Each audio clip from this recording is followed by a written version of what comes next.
Motiejus Kazimieras Sarbievijus – vienas žymiausių 17 amžiaus baroko poetų ir literatūros teoretikų, rašiusių lotynų kalba.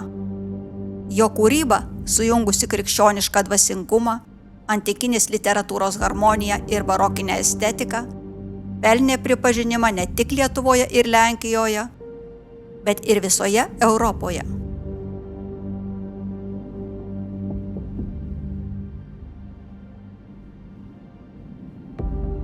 Sarbievijus gimė 1595 metais Mazovijos žemėje, netoli Plocko, nedideliame kaime Sarbieve, paprastoje Lenkų bajorų šeimoje. Nuo ankstyvos jaunystės jis pasižymėjo gabumais mokslo ir literatūros srityje. Jaunojo Sarbievijaus kelias vedė į jėzuitų ordiną, vienas stipriausių to meto kultūros ir mokslo centrų.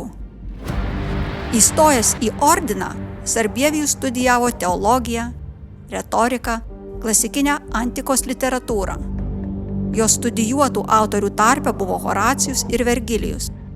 Yra nuorodų, kad pažino ir kitus antikos kūrėjus, kurie vėliau stipriai paveikė jo poeziją.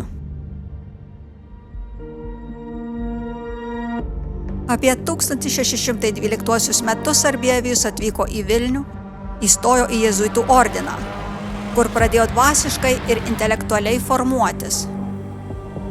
Vėliau jis tęsė studijas Vilniaus akademijoje, o po jų dėstė filosofiją, retoriką ir teologiją. Vilnius buvo intelektualinis ir kultūrinis centras, kur universiteto bibliotekose buvo saugomos knygos iš Romos, Paryžiaus, Krokuvos ir kitų Europos miestų.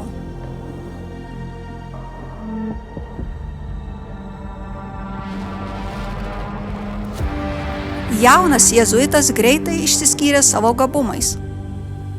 Jis rašė mokslinius darbus ir eilėraščius apie žmogaus dvasinį tobulėjimą, pasaulio trapumą ir dieviško šviesos grožį.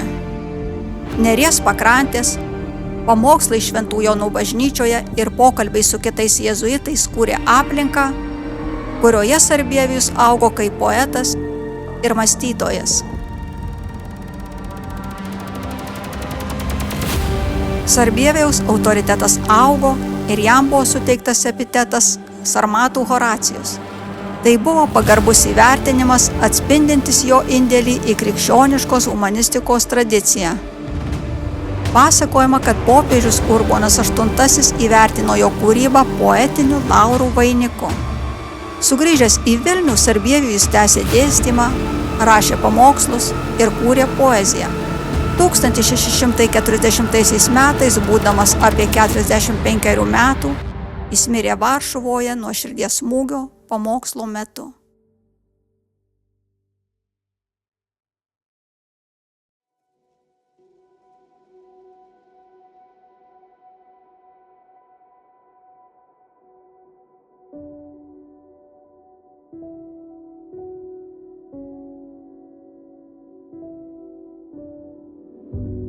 Sarbievijaus kelias driekėsi nuo Mazovijos kaimo iki Europos intelektualinių centrų.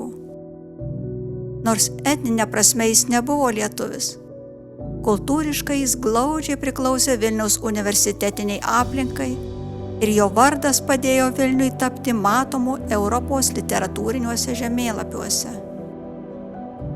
Net šiandien Vilniaus universiteto kiemuose, Šventų Jonų bažnyčios bokštuose ir Neries pakrantėse galima įsivaizduoti Sarbievijaus žingsnių aidą, poeto, kuris iš šių vietų pakėlė žvilgsnį į amžinybę.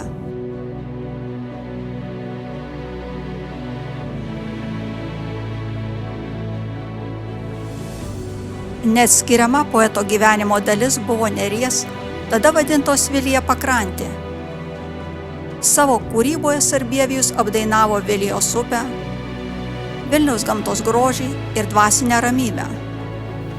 Šie motyvai pasirodo jo lyrikoje. Bernardinų sodo ir upės kraštovaizdis suteikia įkvėpimo jausmą ir šiandien, taip pat kaip kadaise įkvėpė Sarbievijų. Sarbievijus buvo vadinamas Sarmatų Horacijumi. Šis vardas jam suteiktas neatsitiktinai.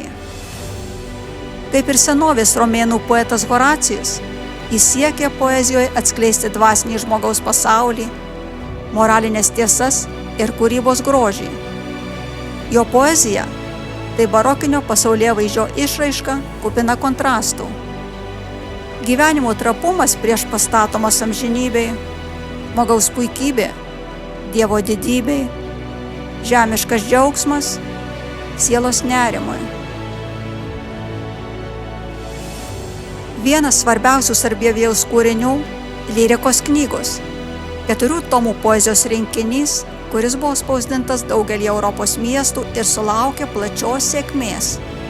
Šiuose eilėraščiuose poetas kalba apie moralinius pasirinkimus, dorybes, tikėjimą, meilę tėvynei ir žmogaus santykį su pasauliu. Sarbievijaus eilės pasižymi išskirtiniu formos meistriškumu, klasikinės poezijos taisyklių laikymusi, ritmu ir vaizdingais simboliais. Šie eilėraščiai greitai pasklido po Europą. Lotyniška forma, barokinė pasaulėjauta ir krikščioniška dvasia pavertė Sarbievijų vienu žinomiausių Šiaurės ir Rytų Europos poetų. Motiejaus Kazimiero Sarbievijaus vardas išliko kaip vieno ryškiausių Lietuvos ir Europos baroko poetų, kurio kūryba peržengė savo laikmečio ribas ir paliko gilų pėdsaką tiek literatūroje, tiek kultūros istorijoje.